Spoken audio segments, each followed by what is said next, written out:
अमृत के धार केहू केतनो पियाई गो माई बिना। अमृत के धार केहू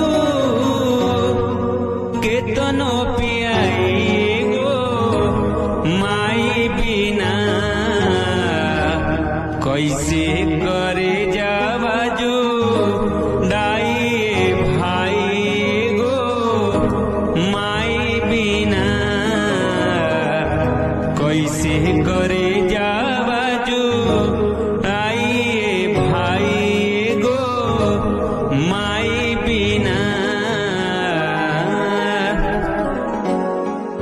नौ माह कोखिया में रखलू सहेज के दिहलू जनमवा माई सारा सुख तेज के।